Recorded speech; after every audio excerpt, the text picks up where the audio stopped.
প্ৰাৰ্থনা কৰিছোঁ প্ৰথমতে। মৰমীয়াল আমাৰ ঈশ্বৰ, আমাক এই পৃথিৱীৰ জ্বলাবলগীয়া ডাষ্টবিন, লেতেৰা পেলনীয় জাবৰ জোঁথৰ এই সংসাৰৰ মানুহৰ মাজৰ পৰা মাতি উলিয়াইছা আৰু আমাৰ কাৰণে তুমি তোমাৰ বহুমূল্যৱান তেজ, পবিত্ৰ তেজ বোৱাই কালবাৰী ক্ৰুচত আমাৰ পাপৰ কাৰণে ৰাঙলী হ'লা আৰু জীৱন দিলা। তোমাৰ এই অনুগ্ৰহ, এই মৰম পোৱা লোকসকল, মুক্তি পোৱা লোকসকল আমি তোমাৰ চৰণত এতিয়া গোট খাইছোঁ। তোমাৰ আগত আমি বহুত মূল্যৱান, কাৰণ তুমি আমাক কিনি লৈছা মূল্যৰে। আমাৰ জীৱন, আমাৰ শৰীৰ, আমাৰ আত্মা আমাৰ নহয়, তোমাৰ হয় প্ৰভু। প্ৰভু আমাক নেৰিব, আমাক ত্যাগ নকৰিব। এই সংসাৰৰ এই শৰীৰত থকা অৱশিষ্ট কাল আছোঁ যিমান দিন, বাখৰে অৱশিষ্ট এই শৰীৰত থকা মাংসত থকা জীৱনটো যেন আমাৰ লগত থাকে, আমাক ব্যৱহাৰ কৰে। তোমাৰ কামত যেন আমাৰ জীৱনটো যাপন হয়। তোমাৰ পবিত্ৰ সুবাতৰি প্ৰচাৰ কৰা কামত, তোমাৰ মণ্ডলী বৃদ্ধিৰ কামত, তোমাৰ গৌৰৱৰ কাৰণে আমি যেন ব্যৱহাৰ হওঁ। আমাৰ সংগী হোৱা, আমাৰ লগত থকা, আমাক জাবৰৰ দৰে পেলাই নিদিবা, আমাক সহায় কৰা প্ৰভু, আমাৰ লগত থকা সকলো সময়তে। এই প্ৰাৰ্থনা প্ৰভু যীশুৰ নামত কৰিছোঁ, আমেন। আহক আমি শাস্ত্ৰ গৈছোঁ, গীতমালা 116লৈ গৈছোঁ, চাম নম্বৰ 116, গীতমালা 116 নম্বৰ গীতলৈ গৈছোঁ। 116 নম্বৰ গীত, 116 নম্বৰ গীত।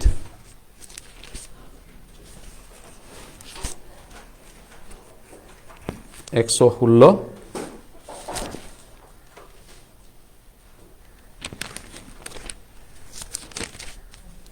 ষোল্ল নম্বৰ 12 আৰু 13 পদ। আহক আমি শাস্ত্ৰ মেলিছোঁ 116 নম্বৰ 12 আৰু 13 পদ।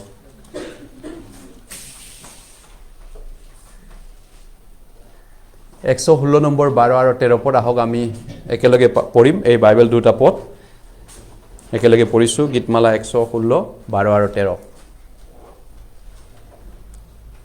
আহক ষ্টাৰ্ট কৰোঁ। মই জিহুৱাৰ পৰা যি সকলো মংগল পালোঁ, সেইবোৰৰ সলনি মই তেওঁক কি দিম? মই পৰিত্ৰাণৰ পানপাত্ৰ লৈ জিহুৱাৰ নামেৰে প্ৰাৰ্থনা কৰিম।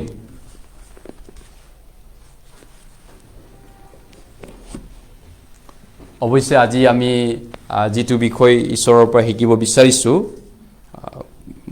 বিশেষকৈ সেইটো বিষয়টোত বহুতেই অপচন্দ কৰে বা বহুত কিছুমানে চইচ নকৰিব পাৰে। কিন্তু বিষয়টো হৈছে আশীৰ্বাদ পোৱা ৰাস্তা। ঈশ্বৰৰ সন্তানৰ কাৰণে আশীৰ্বাদ পোৱা ৰাস্তা, হাও পোৱা নহয়, অভিশাপ পোৱা ৰাস্তা নহয়। গতিকে ঈশ্বৰৰ লোকক ঈশ্বৰে আশীৰ্বাদ দিয়ে। হয়, কেনেধৰণৰ সেই বিষয়টোৰ ওপৰত আমি বিশেষভাৱে আলোচনা কৰিব বিচাৰিছোঁ, আশীৰ্বাদ পোৱা ৰাস্তাৰ বিষয়ে। গতিকে আমি গীত ৰচয়ে কৈছে, মই জিহুৱাৰ পৰা যি সকলো মংগল পালোঁ, তাৰ সলনি মই তেওঁক কি দিম? হয়নে? ঈশ্বৰৰ পৰা মংগল পোৱা লোকজনে এই কথা কৈছে। আন ভাষাত ঈশ্বৰৰ পৰা মংগল পোৱা লোক কোন হয়? যিবিলাক নতুন জন্ম পোৱা, উদ্ধাৰ পোৱা, মুক্তি পোৱা লোকসকল। সেই ঈশ্বৰৰ উদ্ধাৰ পোৱা লোকসকল। ইয়েছ। গতিকে আমি উদ্ধাৰ পোৱাৰ পিছত আমি ঈশ্বৰক কি আমি উভতাব পাৰোঁ? ঈশ্বৰক আমি কি দিব পাৰোঁ? আমি দিব পৰা বেষ্টটো কি হয়? সেইটো হৈছে বাইবেলৰ গীত ৰচয়ে কৈছে যে মই জিহুৱাৰ পৰা যি সকলো মংগল পালোঁ, সেইবোৰৰ সলনি মই তেওঁক কি দিম? গতিকে ঈশ্বৰৰ পৰা মংগল নোপোৱা মানুহজন, ঈশ্বৰৰ পৰা আশীৰ্বাদ নোপোৱা মানুহজন ঈশ্বৰক দিয়াৰ অধিকাৰ নাই, নহয় জানো? যিসকলে উদ্ধাৰ পোৱা নাই, মুক্তি পোৱা নাই, তেওঁলোকে ঈশ্বৰক এই বিষয়টোৰ ওপৰত অধিকাৰ স্বত্ব নাই। দশম ভাগ বা দান দিয়াৰ বিষয়টোত বিশেষভাৱে আজি আমি চাব বিচাৰিছোঁ, যিটো নেকি সচৰাচৰে বহুত মানুহে পচন্দ নকৰিব পাৰে, কিন্তু বাইবেলে কৈছে দিয়া তেহে তোমাক দিম, ঈশ্বৰে কৈছে, নহয়নে? গতিকে আশীৰ্বাদ পোৱা ৰাস্তাটো বাইবেলৰ মতে বহুত নতুন জন্ম পোৱা খ্ৰীষ্টিয়ানে নাজানে আচলতে আশীৰ্বাদ পোৱা ৰাস্তা। হয়, গতিকে আজি আমি এই আশীৰ্বাদ পোৱা ৰাস্তাৰ বিষয়ে শিকিব বিচাৰিছোঁ। আহক আমি প্ৰথমতে আন এটা বাইবেল পদলৈ গৈছোঁ। প্ৰথম যিজন নেকি দশাংক দিছিলে গীতমালা বাইবেলত, আমি ইব্ৰী পুস্তকলৈ গৈছোঁ, ইব্ৰী পুস্তক 7 অধ্যায়, ইব্ৰী পুস্তক 7 অধ্যায়লৈ গৈছোঁ। আহক হিব্ৰু চেপ্টাৰ 7, ইব্ৰী চেপ্টাৰ 7, ইব্ৰী 7 অধ্যায়, ইব্ৰী 7 অধ্যায়। মই অলপ পিছত কৈ আছোঁগৈ কিয় আশীৰ্বাদ পোৱা ৰাস্তা। হয়তো আপুনি ভাবিব পাৰে এইটো কেনেকুৱা আশীৰ্বাদ পোৱা ৰাস্তা। হয়, পৃথিৱীৰ আটাইতকৈ মানুহৰ বাবে কঠিন কামটো, জটিল কামটো মানুহৰ বাবে পইচা দিয়াটো, নহয় জানো? পইচা দান দিয়াটো, পইচা আটাইতকৈ মানুহৰ কাৰণে মূল্যৱান বুলি ভাবে, তেনেকুৱা মানুহৰ বহুত মানুহৰ বাবে। ইব্ৰী পুস্তক 7 অধ্যায় 1 পদৰ পৰা, কিয়নো সেই যি মল্কিছেদক চালেমৰ ৰজা আৰু সৰ্বোপৰি ঈশ্বৰৰ পুৰোহিত আছিল, আৰু ৰজাসকলক সংসাৰ কৰি বাটত উলটি অহা আব্ৰামক লগ পাই তেওঁক আশীৰ্বাদ কৰিছিল, আৰু যিজনক আব্ৰামে সকলোৰে পৰা 10 ভাগৰ এভাগ দিছিল। প্ৰথমে তেওঁৰ নামৰ অৰ্থ ধৰ্মৰাজ, পাছত চালেমৰ ৰজা অৰ্থাৎ শান্তিৰাজ হয়। তেওঁৰ পিতৃ বা বংশাৱলী বা কুলপতি বা আয়ুকৰ আদি বা জীৱনৰ অন্ত নাই। এইটো যীশু হয়, যীশুৱে আচলতে আব্ৰামে যীশুক লগ পাইছিলে, কিন্তু তেওঁক ঈশ্বৰৰ পুত্ৰৰ সদৃশ কৰা হ'ল। তেওঁ সদায় পুৰোহিত হৈ থাকে, চিৰকলীয়া পুৰোহিত, এইটো যীশু হয়। কিয়নো বিবেচনা কৰি চোৱা, যিজনাক আমাৰ পিতৃ কুলপতি আব্ৰামে লুট কৰা বস্তুৰ 10 ভাগৰ এভাগ দিলে, তেওঁ কেনে মহান। আৰু লেবীৰ সন্তানবিলাকৰ মাজৰ যিবিলাকে পুৰোহিত বাপ পালে, তেওঁবিলাকে বিধান অনুসাৰে মানুহবিলাকৰ পৰা অৰ্থাৎ আব্ৰামৰ কঠিৰ পৰা ওলোৱা যি নিজ ভাইবিলাকৰ পৰা 10ম ভাগ ল'বলৈ আদেশ পালে। আচলতে মই এই 3 পদলৈ মাত্ৰ পঢ়িছোঁ, 3 পদলৈ। ইয়াত যি আমি বাক্য শাৰী দেখিলোঁ, কিং অফ চালেম, চালেমৰ ৰজা। চালেমৰ ৰজা মানে ইয়াত চালেমৰ ৰজা কোন হয়? শান্তিৰাজ, শান্তিৰাজ, কিং অফ পিচ, শান্তিৰ ৰজা। আৰু যিটো সৰ্বোপৰি ঈশ্বৰৰ পুৰোহিত, আৰু সেই সৰ্বোপৰি ঈশ্বৰৰ পুৰোহিত আচলতে তেওঁ কি হয়? আমাৰ মহাপুৰোহিত হয়, আমাৰ মহাপুৰোহিত, আৱাৰ হাই প্ৰিষ্ট যীশুখ্ৰীষ্ট। আৰু ইয়াত কোৱা হৈছে যে মল্কিছেদক, ইয়াত মল্কিছেদকে ইয়াত কি উলিয়াইছে? ৰুটি আৰু দ্ৰাক্ষাৰস উলিয়াইছে। আৰু সেই ৰুটি আৰু দ্ৰাক্ষাৰস কাৰ হয়? যীশুখ্ৰীষ্টৰ তেজ আৰু মাংস হয়, সেইটোক কৈছে। যীশুৰ তেজ আৰু মাংসক কৈছে। যীশুখ্ৰীষ্টৰ blood of Jesus and flesh. গতিকে এই চালেমৰ ৰজা জিজাছ ক্ৰাইষ্ট হয়। যদি আমি আপোনালোকে বাইবেলখন যদি পুৰণা নিয়মলৈ যায়, আচলতে আদি পুস্তক 14 অধ্যায়ত এটা কাহিনী আছে। সেইটোলৈ মই এতিয়া দীঘলীয়া যাব বিচৰা নাই, আপোনালোকে মনত পেলাব। আদি পুস্তক 14 অধ্যায়ত এটা কাহিনী আছে। কাহিনীটো হৈছে আব্ৰামে যেতিয়া তেওঁ ৰাস্তাত মল্কিছেদক পুৰোহিতক লগ পাইছিল, চালেমৰ ৰজা মল্কিছেদক পুৰোহিতক লগ পাইছিল, বাটত লগ পাওঁতে তেওঁ ভতিজাক লুট আৰু তেওঁৰ সা সম্পত্তিবিলাকক উদ্ধাৰ কৰিলেগৈ চোৰৰ পৰা, ডকাইতৰ পৰা, ডাকুৰ পৰা। লুট আৰু তেওঁৰ পৰিয়ালটোক ডাকুৱে লৈ গৈছিল, নহয় জানো? আব্ৰামৰ ভতিজা পৰিয়ালটোক।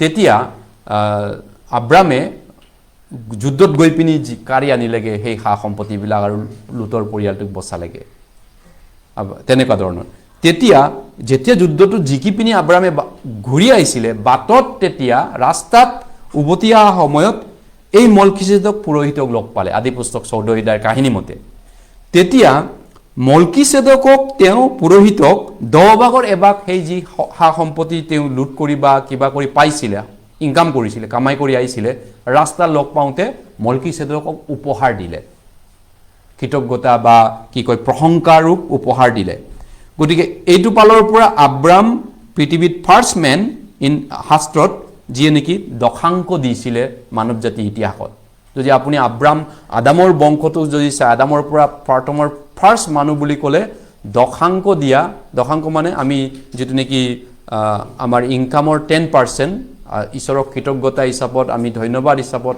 স্তুতি প্ৰশংসা হিচাপত আমি দিওঁ সেই দিয়াবিলাকৰ ভিতৰত নতুন জন্ম পোৱা ঈশ্বৰৰ মানুহ ফাৰ্ষ্ট মানুহজন আছিল আব্ৰাম কিছুমানে ভাবে নাই দশম ভাগটো এটো বিধান হয় ল হয় এটো আমি ল বিধান পুৰণা নিয়মটো কিয় মানিব লাগে কিছুমানে তেনে কয় নহয় মুছিৰ দ্বাৰাই বিধান দিয়া হল আব্ৰামৰ দ্বাৰা বিধান দিয়া নাই আব্ৰাম ফাৰ্ষ্ট প্ৰথম মানুহ মুছি বহুত দেৰিকে পিছত আহিছে আব্ৰামৰ পিছত জোহনে একৈদাত কৈছে মুছিৰ দ্বাৰা বিধান দিয়া হল অনুগ্ৰহ আৰু সত্যতা মুছিৰ দ্বাৰা বিধান দিয়া হল গতিকে বিধানটো নহয় হেতু বিধান দিয়াৰ আগতে বহুত আগতে দশম ভাগ আব্ৰামে দিলে গতিকে সালেমৰ ৰজা ইয়াত কৈছে শান্তিৰাজ আৰু শান্তি ৰজা আৰু মহাপুৰোহিত ইয়াত কৈছে যীশু খ্ৰীষ্ট যিয়ে নেকি আমাৰ মহাপুৰোহিত হল গতিকে মালকিছেদক যিয়ে নেকি তেওঁৰ ৰুটি আৰু তেওঁৰ দায়খাৰক উলিয়াই পিনি তেওঁ দিছিলে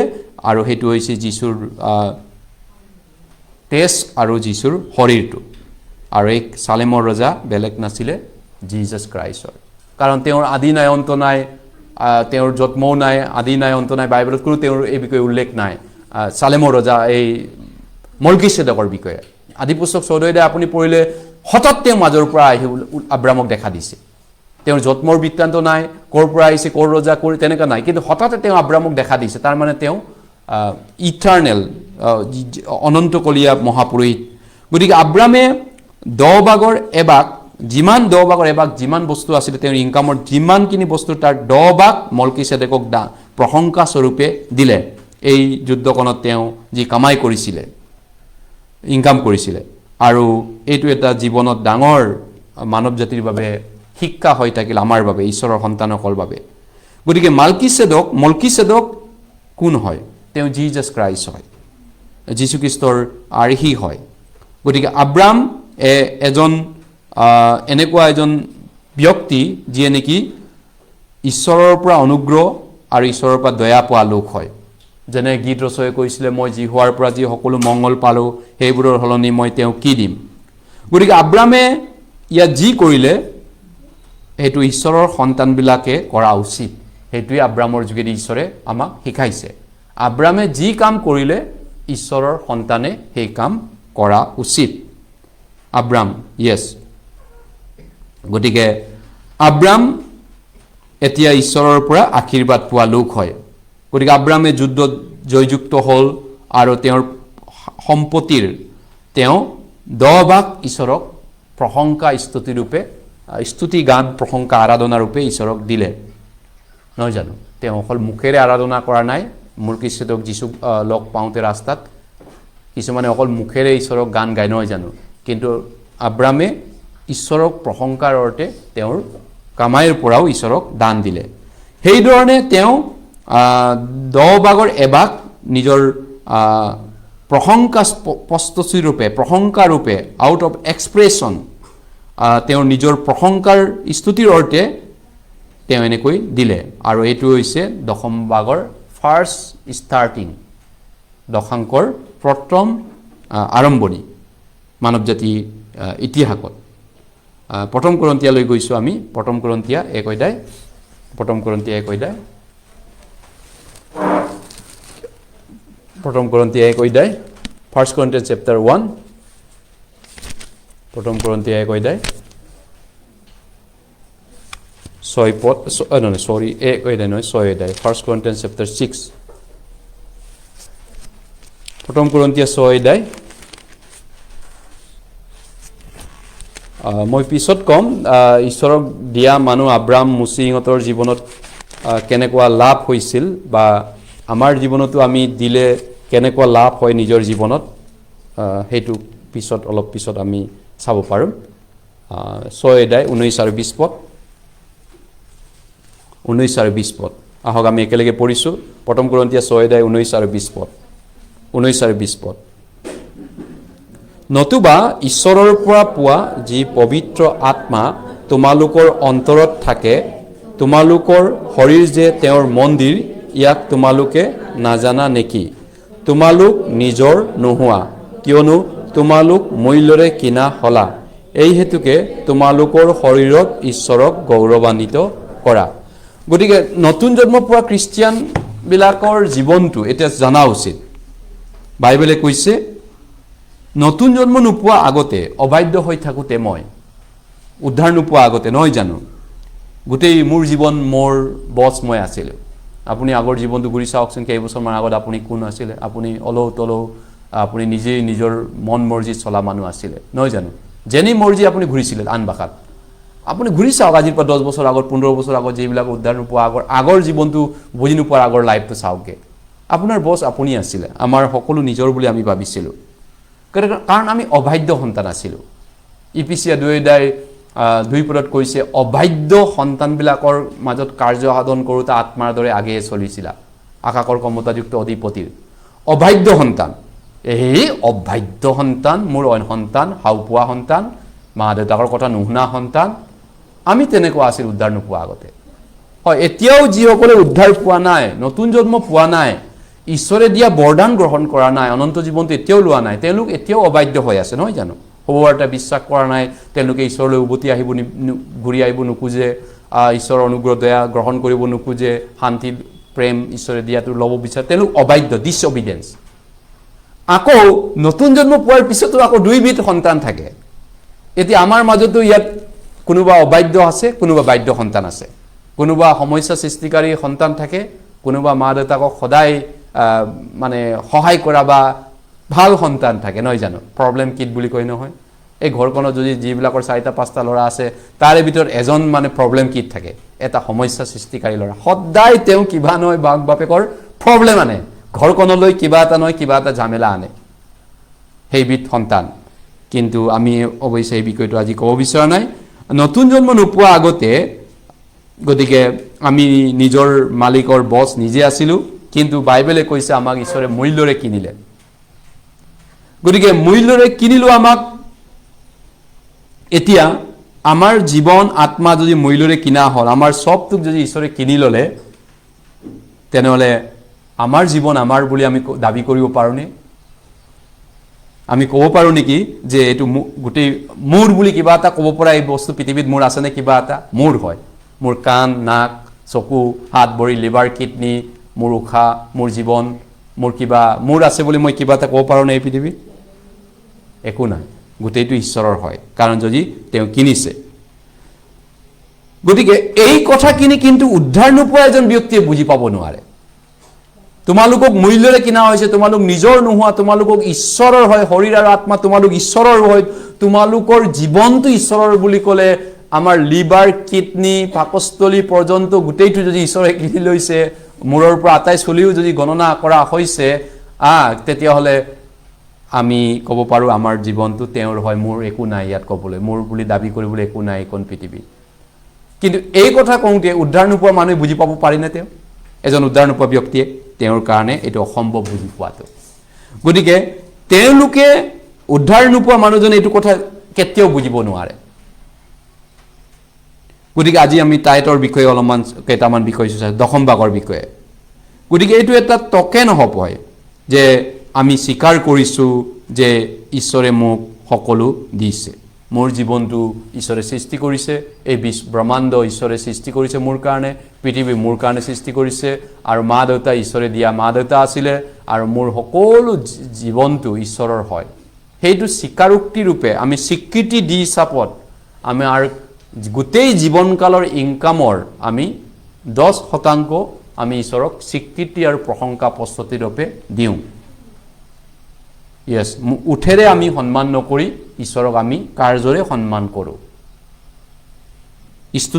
স্তুতিস্বৰূপ এইটো এটা আৰাধনা হয়, দশম ভাগটো। গতিকে মই ঈশ্বৰ তোমাক প্ৰশংসা কৰিছোঁ, মই তোমাক স্বীকাৰ কৰিছোঁ। গতিকে অকল দশম ভাগেই নেকি তেনেহ'লে? আমি ঈশ্বৰক দিয়াটো অকল দশম ভাগেই নেকি? একচুৱেলি মোৰ যি আছে সকলো ঈশ্বৰৰ হয়। যদি মই এতিয়া যদি মই গান গাব জানো সেইটো ঈশ্বৰৰ হয়। মই বুদ্ধিয়ক আছে, ইণ্টেলিজেণ্ট মানুহ, মই সেইটো বুদ্ধি ঈশ্বৰে দিয়া হয়। মোৰ কিবা কৌশল আছে, স্কিল আছে, প্ৰতিভা আছে, সেইটো ঈশ্বৰৰ হয়।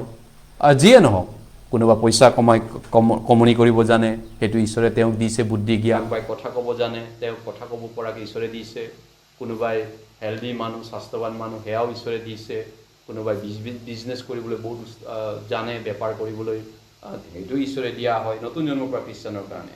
গতিকে ঈশ্বৰে দিয়াটোক আমি ঈশ্বৰলৈ কৃতজ্ঞতা জনোৱাটো উচিত। ঈশ্বৰক আৰাধনাৰে ঈশ্বৰক আমি এইটো প্ৰশংসাৰে উপচাই দিয়াটো উচিত।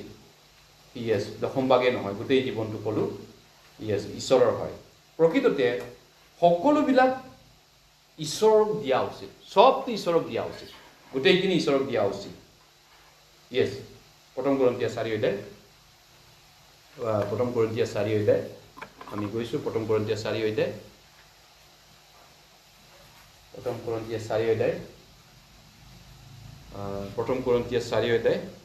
7 পদ। 4-7 পদ। আহক আমি একেলগে 4-7 পদ একেলগে পঢ়িছোঁ। কিয়নো কোনে তোমাক প্ৰভেদ কৰে, আনৰ পৰা পোৱা নাই এনে বস্তু বা তোমাৰ কি আছে? যদি পোৱা হয় তেন্তে নোপোৱাৰ দৰে শ্লাঘা কৰিছা কিয়, গৰ্ব কৰিছা কিয়? ঈশ্বৰে কৈছে, কোনে তোমাক প্ৰভেদ কৰিছে?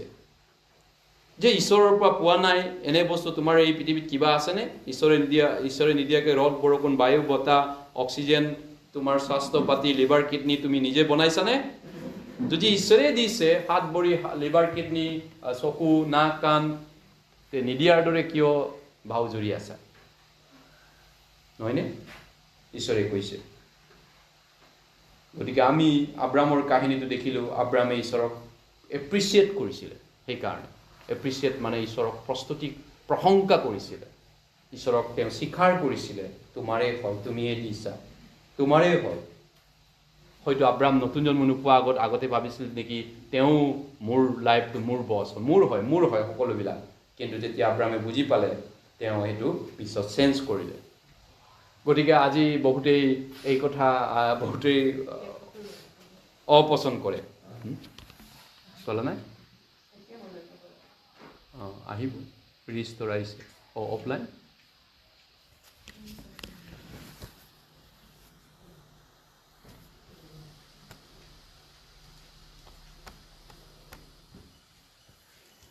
গতিকেলৈ বহুত মানুহৰ বাবে এইটো এটা অপচন্দ বা পচন্দ নকৰা ছাবজেক্ট হয়, দশম ভাগ দানৰ কথা। কিন্তু আমাৰ মণ্ডলীত আচলতে আমি দশম ভাগ দানৰ কথা বছৰেকত 2বাৰ নে 3বাৰে শিক্ষা দিওঁ। কিন্তু কিছুমান চাৰ্চত মই যেতিয়া গৈছিলোঁ, আজিৰ পৰা 25-27 বছৰ আগত দীঘলী পুখুৰীত এটা চাৰ্চত গৈছিলোঁ, দেওবাৰে চিঞৰি থাকে, দিয়াতেহে দিয়া হ'ব, দিয়াতেহে দিয়া হ'ব। প্ৰত্যেক ছানডে আমাক শিক্ষা দিছিলে দশম ভাগ দানৰ বিষয়ে। প্ৰত্যেক ছানডে চাৰমনটো এটা 20 মিনিট, সেইটোৱে বেলেগ অলপমান কথা ক'ব, সেইটোৱে দানৰ কথাই কয়।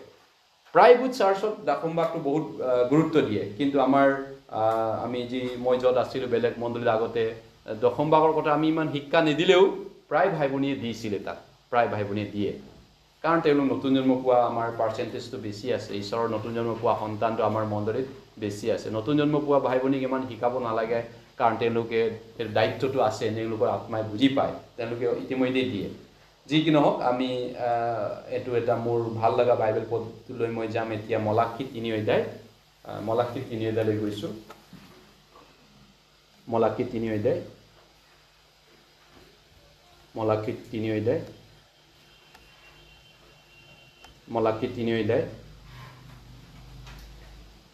মলাখী 3 অধ্যায়, পুৰণা নিয়ম বাইবেল, মলাখী 3 অধ্যায়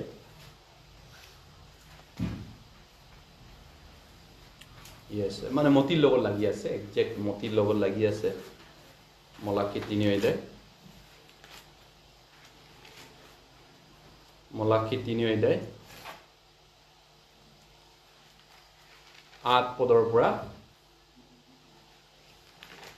মলাকি 3 অধ্যায় 8 পদৰ পৰা নতুন জন্ম নোপোৱা সময়তো মানুহে এই বাইবেল পদটো বহুত ব্যৱহাৰ কৰিছিলে আৰু তেতিয়াও কিছুমানে চেষ্টা কৰিছিলে এই বাইবেল পদটো ব্যৱহাৰ কৰি আশীৰ্বাদ পাবৰ কাৰণে তেওঁলোকে ব্যৱহাৰ কৰিছিলে মানে জগতৰ আশীৰ্বাদ পাবৰ কাৰণে অৱশ্যে মানুহে এই বাইবেল পদটো ইউজ কৰে মলাকি 3 অধ্যায়ৰ পৰা 8 পদৰ পৰা 10 পদলৈ একেলগে পঢ়ো মানুহে ঈশ্বৰক ঠগাবনে তথাপি তোমালোকে মোক ঠগাইছা কিন্তু তোমালোকে কৈছা আমি কিহত তোমাক ঠগালো দশমভাগ আৰু উপহাৰত তোমালোক অতি অভিশপ্ত কিয়নো তোমালোক মোকেই ঠগাইছা এনেকৈ গোটেই জাতিয়ে ঠগাইছে মোৰ গৃহত আহাৰ খবৰ নিমিত্তে তোমালোকে ঘৰলৈ দশমভাগ আনা হয়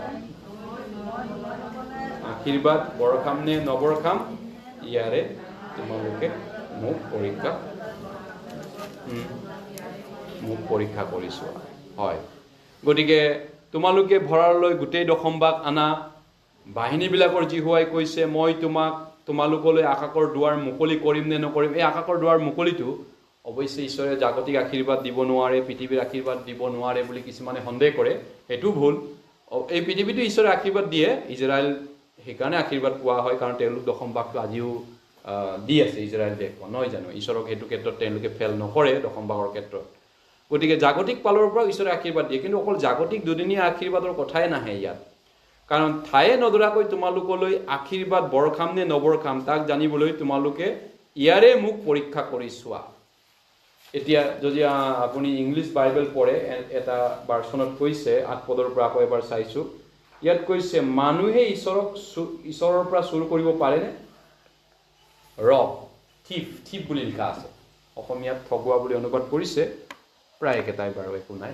কিন্তু মানুহে ঈশ্বৰৰ পৰা চুৰ কৰিব পাৰেনে মানুহ মানে ঈশ্বৰৰ মানুহ ইয়াত জগতৰ মানুহ কোৱা নাই জগতৰ মানুহটো কি কানেকশ্যন আছে ঈশ্বৰৰ লগত নহয় জানো গতিকে ঈশ্বৰৰ মানুহে ঈশ্বৰৰ পৰা চুৰ কৰিব পাৰেনে প্ৰশ্নটো সেইটো উইল এ মেন ৰব god thief from god yet you have thief me কিন্তু তোমালোকে মোৰে পৰা চুৰ কৰিলা ঈশ্বৰে কৈছে কেতিয়া হৈছিল এই ঘটনাটো যেতিয়া মলাকি ভাববাদী আছিলে ইজৰাইলৰ মলাকি ভাববাদীৰ দিনত ইজৰাইলৰ হৃদয়বিলাক ঈশ্বৰৰ পৰা মনটো ঘূৰি গৈছিল ঈশ্বৰৰ পৰা মনটো ফাল্টি গৈছিল নহয় জানো মন কঠিন হৈ গৈছিল মন যতে মন তাতে তোমাৰ ধন যতে ধন তাতে তোমাৰ মন মানুহৰ মন যদি উল্টি যায় ঈশ্বৰৰ পৰা য'ত মনটো যায় তালৈ পইচাটো যায় মানুহৰ এইটো স্বাভাৱিক কথা বাইবেল যীশুৱে কৈছে গতিকে পৰিণামস্বৰূপে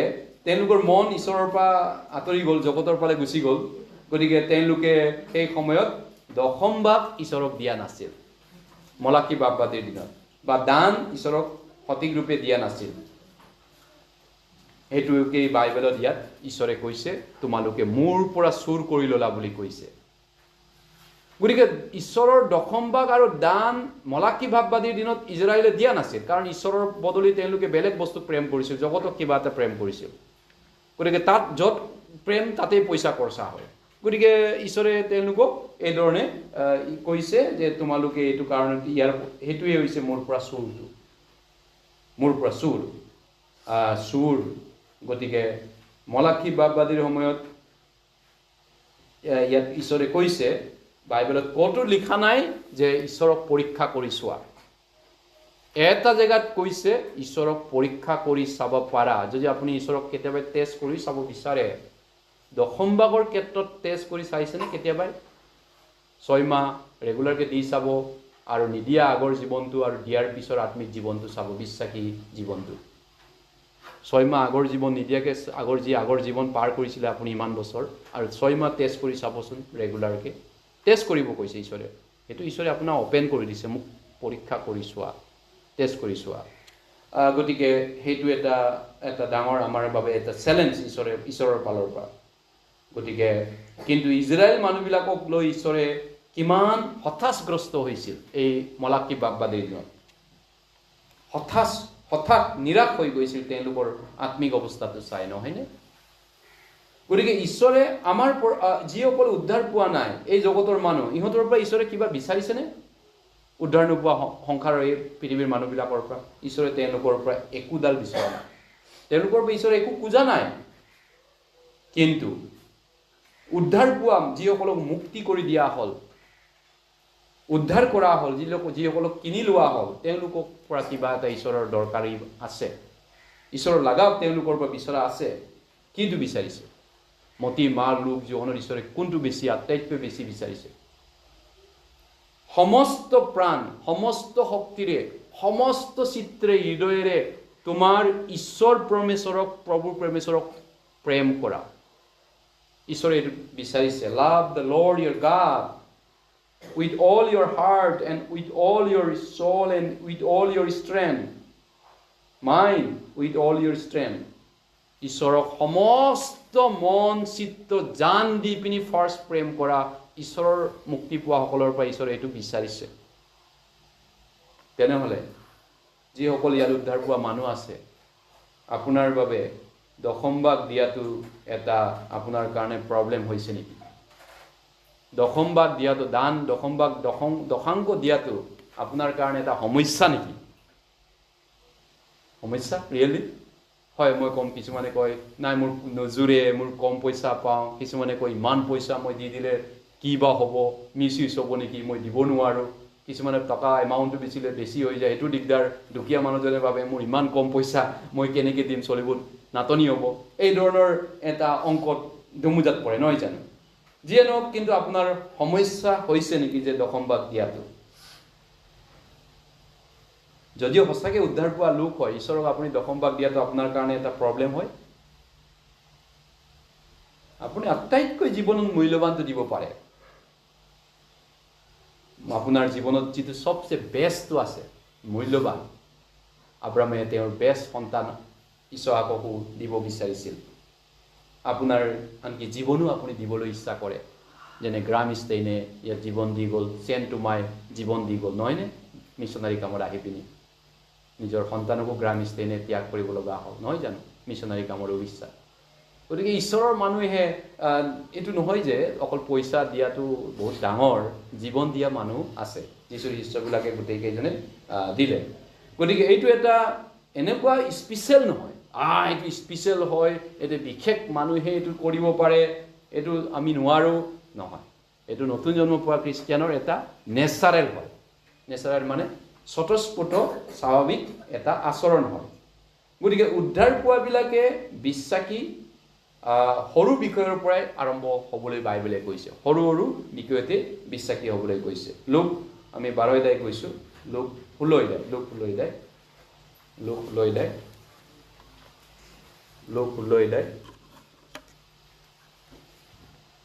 লোক চেপ্টাৰ 16, লোক 16 অধ্যায়,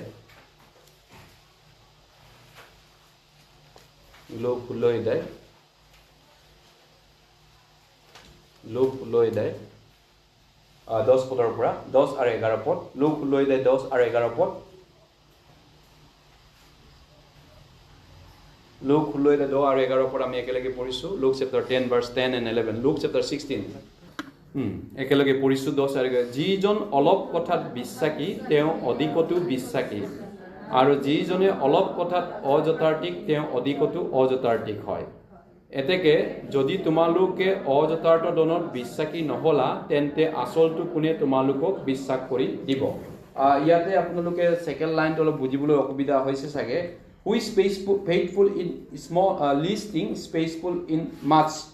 ছেকেণ্ড লাইনত কৈছে who is unjust in what is least, unjust also' in much. Unjust, যিটো নেকি আন ভাষাত ক'বলৈ গ'লে সৰু কথাটো যোনে বিশ্বাসী নহয়, সেই ডাঙৰ কথাটো বিশ্বাসী নহ'ব। ধৰক কোনোবা যদি এতিয়া সৰু এমাউণ্ট পায়, আমি সৰু এটা ইনকাম কৰোঁ মাহেকত 12,000 বা 15,000 কোনোবা কমাই কৰে, যদি এতিয়া 1200 টকা দিবলৈ তেওঁৰ কাৰণে বিশ্বাসী নহয়, তেওঁ 60,000 পালে 6,000 দিবলৈও তেওঁ অসুবিধা পাব, বিশ্বাসী নহ'ব। সেইটো তেনেধৰণৰ। গতিকে তেওঁৰ কাৰণে সেইটো বিশ্বাস নাই, গতিকে তেওঁ এইটো দিব নোৱাৰে। য়েছ,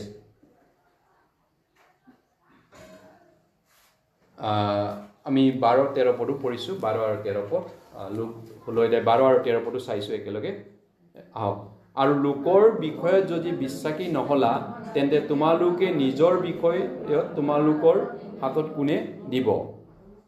কোনো চাকৰে দুজনা গৰাকীত কাটিব নোৱাৰে, কিয়নো সি এজনত ঘিণ কৰি আনজনক ভাল পাব, নাইবা এজনত আসক্ত হৈ আনজনক হেয় জ্ঞান কৰিব।